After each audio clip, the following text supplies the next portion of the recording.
also known as shut, is one of the most popular types of roti in Trinidad and most likely the world. It is called shut because of its texture, appearance, and similarity to a torn t-shirt.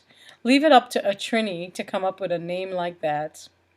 It is usually the roti of choice served with various vegetables or meat dishes at weddings, religious gatherings, poojas and prayers, and other special occasions. While growing up in Trinidad, it was customary for neighbors to gather before dawn on these occasions to knead hundreds of pounds of flour to make the parathas. My nana, mother's father, was one of those master roti makers, and when he gave up that role, my Auntie Jang, his daughter, assumed that prestigious title. I was always front and center when the cooking for these special occasions took place, and was always eager to look, learn, assist, and eat, of course. It was a future Cooking with Ria in training. Today it is my pleasure to teach you all my tips and secrets to making soft, flaky, and delicious parathas. For this recipe, I'm using the traditional tawa. If you don't have a tawa, you can use a cast iron skillet or a griddle. You'd also need a rolling pin, what we refer to as belna. This is what was traditionally used to put oil on the roti, but you can use a brush. You would also need 2 wooden handles, what we refer to as dabla, to beat the roti. To fill the roti, you can either use butter, ghee, coconut oil, or any type of vegetable oil or olive oil. Today I will demonstrate the use of each so you can see the outcome for yourself. My cousin and many of the chefs in Trinidad believe that the best results come from a combination of butter and oil. Give it a try and let me know how it turns out. In a large mixing bowl, add your flour, brown sugar, salt, and baking powder.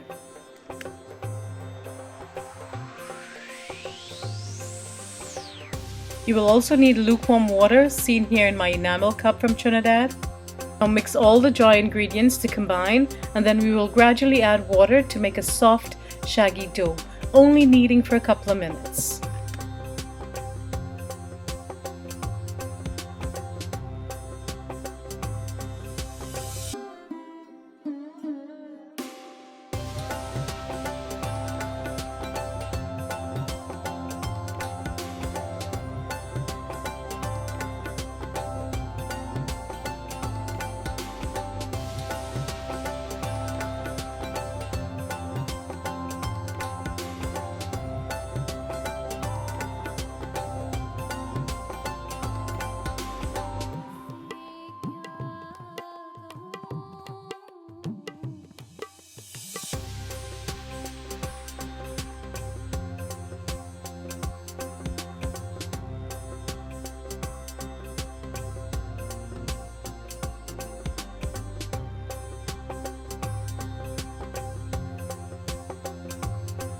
Rub about 1 tablespoon of oil all over the dough, cover with a cloth and let it rest for about 15 to 30 minutes.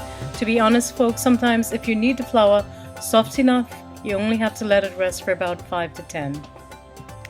I only needed 2 cups of flour today for ease of demonstration, so I'll make 3 loyahs.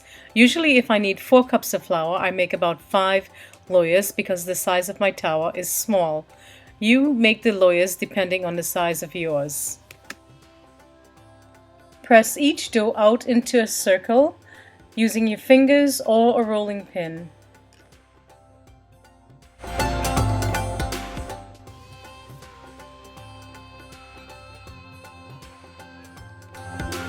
This does not have to be as wide as your roti. It could be a little smaller. Using your fingers or the bottom of a spoon or a brush, rub the surface of the dough with butter, ghee, coconut oil, olive oil, or the more popular combination of butter and vegetable oil. Keep in mind that more butter or oil you use at this point, the softer the result will be. Sprinkle with flour and cut the dough downwards from the center of the dough outwards to the edge at about a 4 o'clock position. Roll or fold in a counterclockwise direction into a cone.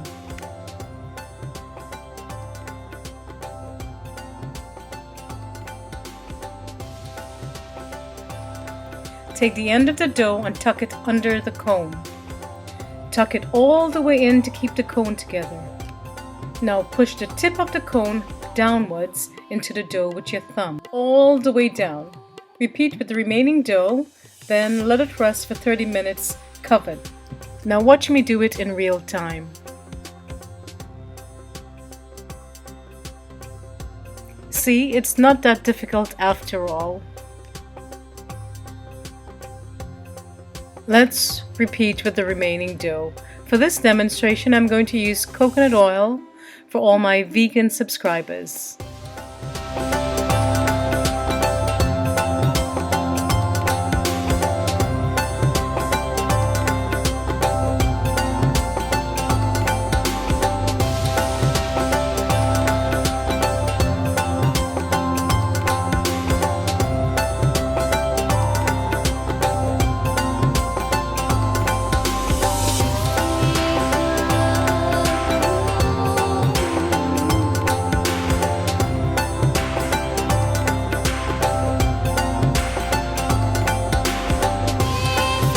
Ghee, butter, coconut oil.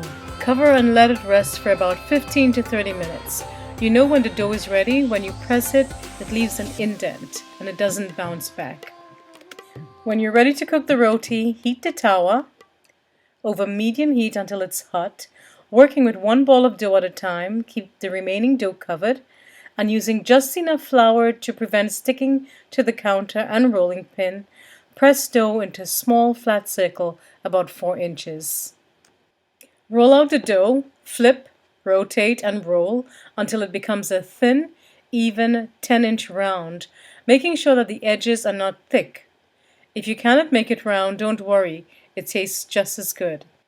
Pick up the dough, place it on the palm of your hand and lay it on the tawa by quickly flipping your hand over the tawa. Drizzle a brush oil over the surface of the roti and flip. Brush this side with oil as well and flip again. Use as little or as much oil according to your preference, but just remember that it affects the result. Continue to cook for a half a minute more, spinning roti slowly in a clockwise direction or flipping to allow the oil to spread and the roti to cook evenly. When the roti is fully cooked and has beautiful golden spots all over, use a wooden spatula, aka dabla, to beat the roti gently, accumulating the edges towards the center. Start at the top and work your way down until the layers separate. Give it one final slap down the middle and you're done. Remove your delicious roti from the tawa. Wrap the roti immediately in a clean, dry kitchen towel. Repeat rolling out and cooking the remaining dough, stacking and wrapping the finished roti in the cloth. Once they all cook, let them rest in the cloth for 10 to 15 minutes before serving. During this time, they will steam themselves, becoming even more soft and pliable.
This is the one made with butter. And this is the one made with coconut oil. Still pretty good.